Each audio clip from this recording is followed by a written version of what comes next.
आप सभी को मेरा प्रणाम, आपका स्वागत है। आज हम प्रारंभ करेंगे 5वें प्रमेय बुद्धि से। यहाँ एक प्रश्न यह है कि बुद्धि किसे कहते हैं, हम बुद्धि को कैसे जानेंगे, हम कैसे पहचानेंगे कि कोई व्यक्ति बुद्धिमान है अथवा नहीं है।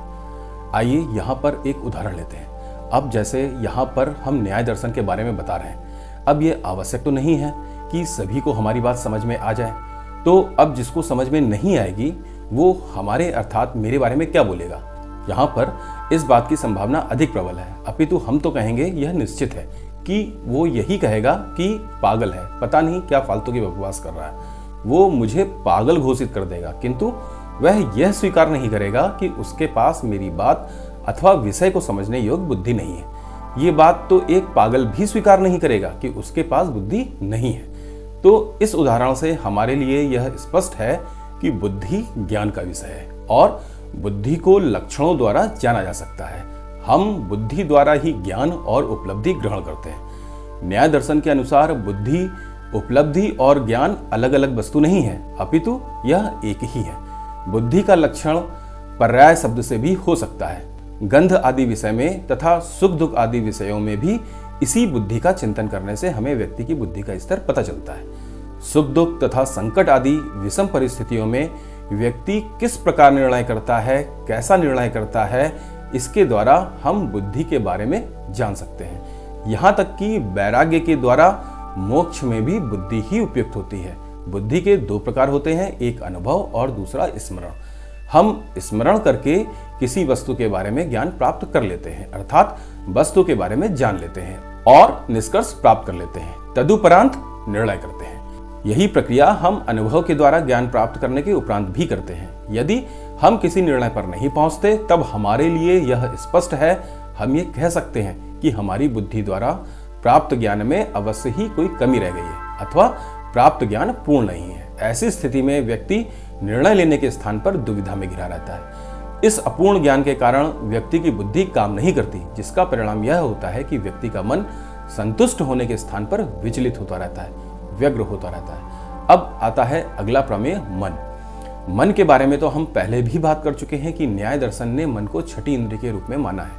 मनुष्य की वह इंद्रियां तो केवल इंद्रियों द्वारा नियत अर्थों को ही ग्रहण करती हैं। जिस इंद्रिय के साथ मन का संबंध होगा, आत्मा उसी इंद्रिय के विषय को ग्रहण करता है। इसका प्रमाण हम इस प्रकार देख सकते हैं कि यदि मन सक्रिय ना हो तो इंद्रियों के अपने अपने विषय के साथ उपस्थित होने पर भी हमें उस विषय का ज्ञान नहीं होता।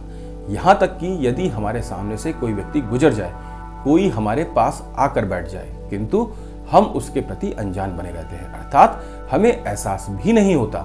दूसरे शब्दों में, यदि मन सक्रिय ना हो तब हमें इंद्रियों के लिए नियत सभी विषयों का ज्ञान एक साथ होना चाहिए, किंतु ऐसा नहीं होता। इसी कारणों से न्याय दर्शन ने मन को आंतरिक इंद्रिय के रूप में स्वीकार किया है। अब आता है अगला प्रमेय प्रवृत्ति। किसी कार्य में प्रवृत्त होने को प्रवृत्ति कहते हैं। राग, द्वेष और मोह, यह तीनों ही मनुष्य की प्रवृत्ति को करवाने के कारण है। इनको ही दोष कहते हैं, जो शरीर, इंद्रिय, अर्थ, अर्थबोध, सुख दुख आदि की उत्पत्ति के कारण है। अब आता है अगला प्रमेय दोष। इसका कारण तो हमने बता ही दिया कि प्रवृत्ति के कारण अर्थात प्रवृत्ति के कराने वालों को दोष कहते हैं। राग, द्वेष और मोह, यह तीनों ही मनुष्य के दोष कहलाते हैं। हम यहाँ पर एक बात अपने दर्शकों के लिए स्पष्ट करना चाहते हैं कि आप मोह और प्रेम को एक ही ना समझ लें।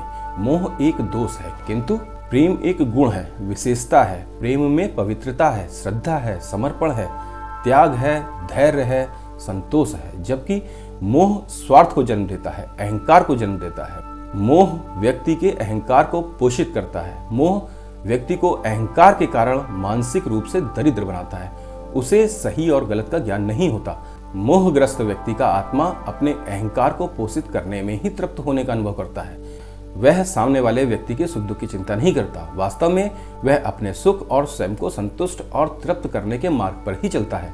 एक छोटा सा उदाहरण समझ लेते हैं। जब एक शिशु आरंभ में चलने के प्रयास में गिरता है तो कभी कभी वह चोटिल भी हो जाता है, और यह अपेक्षित है कि यह देखकर माता पिता के हृदय को भी चोट लगती है, उन्हें कष्ट होता है। किंतु जो माता पिता मोहग्रस्त नहीं होते, वह यह जानते हैं कि यह तो वह परिस्थिति है जिससे शिशु को गुजरना आवश्यक है।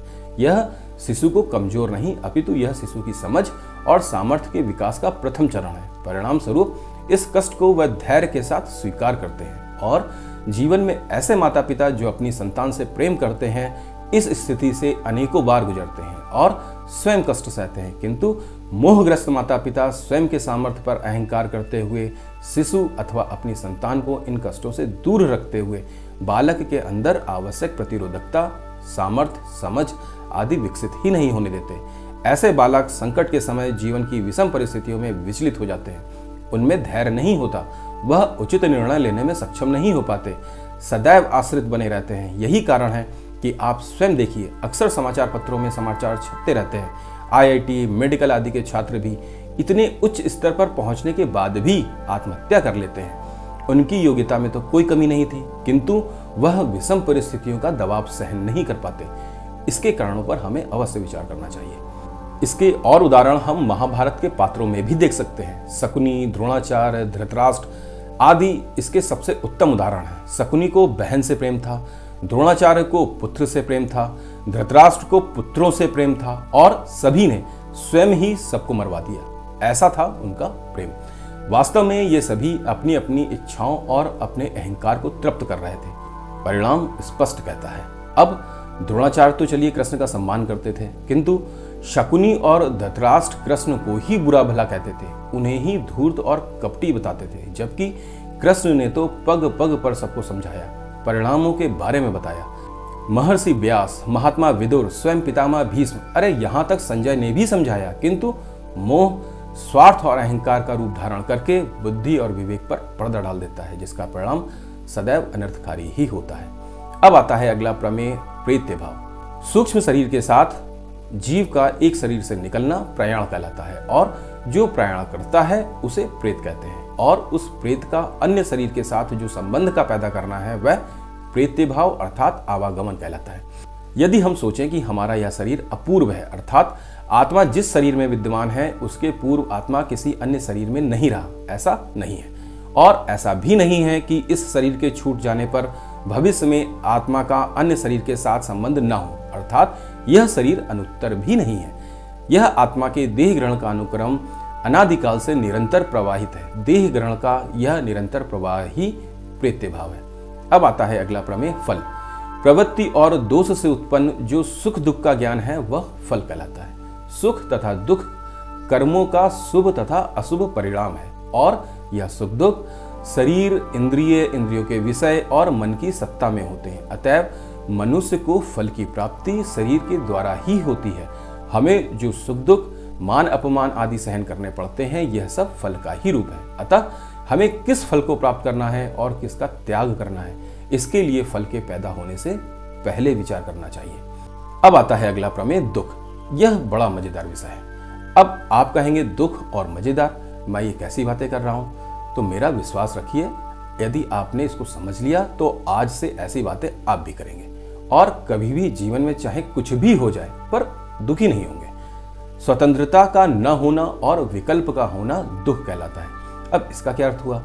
अर्थात मन को जिस वस्तु की इच्छा हो बस वही ना मिले, अर्थात हमारी इच्छाओं का पूर्ण न होना ही दुख है। इच्छाएं तो सदा ही स्वतंत्र ही होती हैं, वह कहाँ किसी बंधन में बनती हैं, उन पर तो नियंत्रण करना पड़ता है। आइए इसे एक उदाहरण से समझते हैं। जब मनुष्य को भूख लगे और खाना उपस्थित हो तब वह भूख दुख नहीं कहलाती, अपितु भोजन उपस्थित हो और भूख न हो तब भूख न होना ही दुख है। परंतु जब भोजन उपस्थित न हो और भूख लगी हुई हो तब भूख होना दुख है। अब यदि कोई मनुष्य काम करके थक गया हो तो वह अपने घर पर ही विश्राम करना चाहेगा। उसके लिए घर से अधिक सुखी स्थल और कोई नहीं होगा। वह अपने सारे सुखों का कारण वह उस घर को ही मानता होगा, किंतु हमें बस इतना करना है कि उस व्यक्ति को अब उस घर से निकलने नहीं देना है। उससे कह दिया जाए घर से बाहर नहीं निकलेगा, तुझे इसी के अंदर रहना है, बस अब वह घर ही उसके दुखों का कारण बन जाएगा। अब यहाँ हमारे लिए यह स्पष्ट है कि सुख दुख कुछ और नहीं अपितु हमारी मनोदशा, हमारी परिस्थितियों को देखने की दृष्टि और हमारे अज्ञान का परिणाम है। व्यक्ति का क्या है, कभी काम ना होने से दुखी हो जाता है, कभी काम बहुत अधिक हो जाता है तो दुखी हो जाता है। इसी को कहते हैं कि इच्छा का पूर्ण ना होना ही दुख है। अब आता है अगला प्रमेय, अपवर्ग अर्थात मोक्ष। जब मनुष्य सुख दुख की परिस्थितियों का एकाग्र मन से चिंतन करता है और इन दुखों से छूटने का प्रयास करता है, उसकी यह इच्छा उसे दुख बहुल सुख साधनों से विमुख कर देती है। तब वह राग द्वेष और मोह से रहित होकर अपवर्ग के मार्ग पर चलता है। यह अपवर्ग का मार्ग जन्म मरण के प्रवाह के निरंतर का अंत कर देता है। अपवर्ग की दशा में सभी प्रकार के दुखों का अभाव रहता है। इसे ही मोक्ष की अवस्था कहते हैं। इस प्रकार आज हमारे प्रमेय पूर्ण हो गए। अब आप सभी से निवेदन है कि वीडियो को लाइक शेयर वगैरह कर लीजिए, चैनल को सब्सक्राइब कर लीजिए, घंटी भी अवश्य दबा दीजिएगा। आज के लिए बस इतना ही। जय हिंद, वंदे मातरम।